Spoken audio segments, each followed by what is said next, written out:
Portman. And again, I certainly value your experience. As head of OMB yourself, you understand these numbers. And what I've been trying to do over the last couple of days, I've been trying to figure out where's this $4 trillion worth of deficit reduction. I've got a chart here. Well, this is actually the wrong chart. I want to put up the debt chart first. I've shown this in the past. I like this. I don't like it, but I like this depiction of the debt because it goes back to 1987 when our federal debt was $2.3 trillion. It took us 200 years to incur that much debt, and we just entered agreement. I didn't vote for it, but we entered agreement to increase the debt ceiling by $2.1 trillion, and we'll blow through that in about 2 years. But if you take a look at the debt that President Obama in his latest budget is projecting 10 years in the future, it's $25.9 trillion. Now, last year's budget, it was about $26.3 trillion.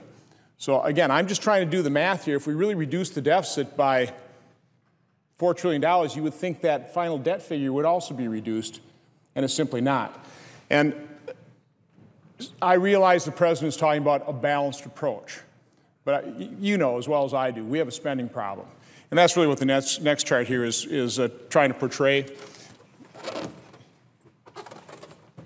When you take a look at 10-year spending, in the 90s, our federal government spent $16 trillion in total.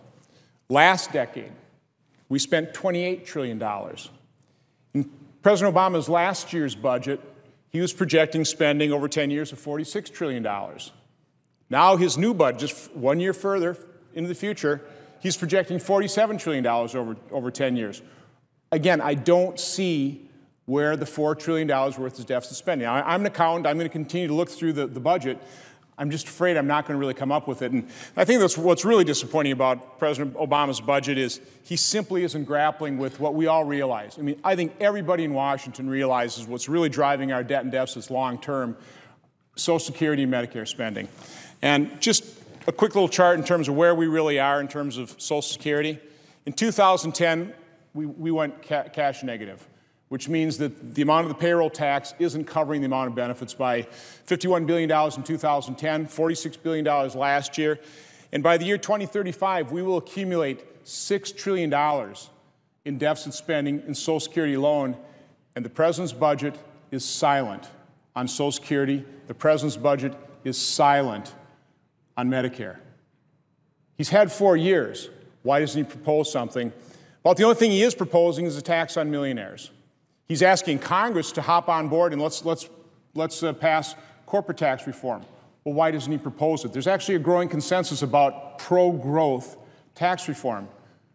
I want to agree with this president on something. I want to enact something, but he needs to lead, and he's not leading on these issues. And I just want to finish my little part here by talking about those millionaires that President Obama wants to raise taxes on.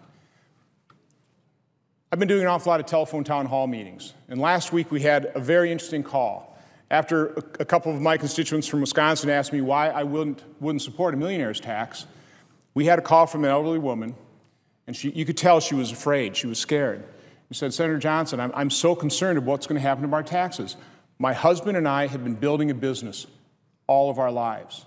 All of our assets are wrapped up in that business. And now my husband's been sick for 2 years. He hasn't been able to work in the business. I've been trying to make a go of it. And now we're going to have to sell the business. And maybe 1 year, when we sell this business, I might report $1 million worth of income. And I'm so concerned, am I going to be paying that 15% tax on my retirement fund, which is my business, or am I going to be paying 30% tax? I mean, the fact of the matter is that's who this president wants to punish. People like that woman in Wisconsin who has her entire retirement wrapped up in her business and she's going to sell it. That's who President Obama wants to double the tax on. So again, I think that puts a face on the type of people that President Obama wants to punish. So I think that's a tragedy, and I'd like to see the president lead on the debt and deficit issue far better than he has.